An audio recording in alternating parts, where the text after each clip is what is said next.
ये कहानी जब की है जब मैं अपने सर के साथ फील्ड वर्क पे था। रोज़मर्रा की तरह हम हॉस्पिटल विज़िट पर पहुँचे, लेकिन ये हॉस्पिटल हमारे शहर से 50 किलोमीटर की दूरी पर मौजूद था। डॉक्टर्स के कॉल होते होते हमें वहाँ शाम हो चुकी थी। ऑर्डर मिलते ही हमने वहाँ से निकलने की सोची। सर ने मुझे कहा जल्दी यहाँ से निकलते हैं। बारिश का मूड मुझे ठीक नहीं लग रहा। मैं बाइक चला रहा था और सर पीछे बाइक पे सैंपल्स गिन रहे थे जो हमारे काम आने वाले थे। शुरू में सब कुछ नॉर्मल लग रहा था, लेकिन जैसे जैसे हम हेडक्वार्टर की तरफ बढ़ते गए, बारिश ने अपना विशाल रूप धारण कर लिया। रास्ते की लाइट जा चुकी थी, सड़क पर कोई भी नज़र नहीं आ रहा था। सर ने कहा कहीं रुक जाते हैं कोई जगह देखकर। थोड़ी दूर चलने पर हमें एक बोर्ड दिखाई दिया जिस पर लिखा था चौरंघाट 2 किलोमीटर। सर ने मुझसे कहा ये वही जगह है, यहाँ पर लास्ट ईयर एक एमआर गुम हो गया था। लोगों को सिर्फ उसकी बाइक मिली थी, ना कि उसकी बॉडी। मैंने सर से हंसते हुए कहा, सर कोई भूत जिन्नात उठा कर ले गया क्या उसे?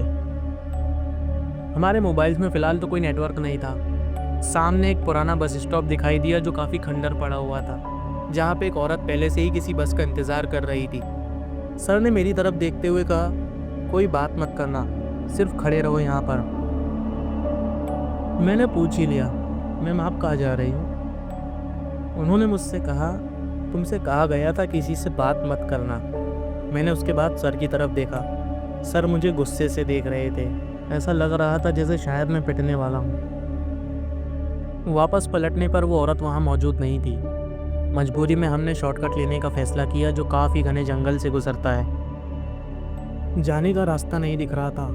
शॉर्टकट में हर तरफ सिर्फ जंगल और अंधेरा था, और बीच में एक जीप खड़ी थी। जीप के अंदर वही दवाई के सैंपल और ब्रांड जो हम कैरी कर रहे थे। जब हमने सामान चेक किया तो वो अमर भाई का सामान था, जो पिछले साल यहाँ पर आकर गायब हो गए थे। जंगल में सिर्फ एक चिल्लाने की आवाज़ थी, लेकिन हमारे देखने पर कोई मौजूद नहीं था। हमारे हाथ पैर कांपने लगे और हमें एक पत्थर दिखा जिस पर लिखा था, ड्यूटी में मैंने भूल की और वो भूल तुमने भी कर दी।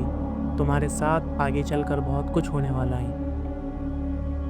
सर ने कहा ये चिल्लाने की आवाज़ अमर की है। हम वहाँ से भाग उठे। थोड़ी दूर जाकर हमें एक बूढ़े बाबा दिखे जो किसी गेस्ट हाउस के केयर टेकर थे। उसने हमें गेस्ट हाउस के अंदर बुला लिया और बूढ़े बाबा ने हमसे कहा, तुम्हारी तरह पिछले साल भी एक एमआर यहाँ आया था जो इसी तरह फंस चुका था। सर को टेबल पे एक फाइल दिखी। उन्होंने उसे देखा तो वो अमर भाई की थी। उस पे उनकी इन्फॉर्मेशन और लास्ट लोकेशन थी, चौरंघाट। वो फाइल अमर भाई की फाइनल ड्यूटी रिपोर्ट थी। बाबा ने बताया अमर भी तुम जैसे ड्यूटी करने यहाँ आया था। उसने भी तुम्हारी तरह रास्ता बदला। उसने बस स्टॉप पर एक औरत को खड़ा देखा और उससे कुछ बात की, जो उसकी सबसे बड़ी गलती साबित हुई, जिसे उस जगह ज़बरदस्ती करके मार दिया गया था। अमर को उसने रास्ता बताने की लालच दी और अमर उसके साथ चल दिया। बाबा ने कहा वो औरत उससे ही बात करती है जो उसे इंसान समझता है। बाबा ने बताया वो औरत हमारे गांव की तवायफ थी।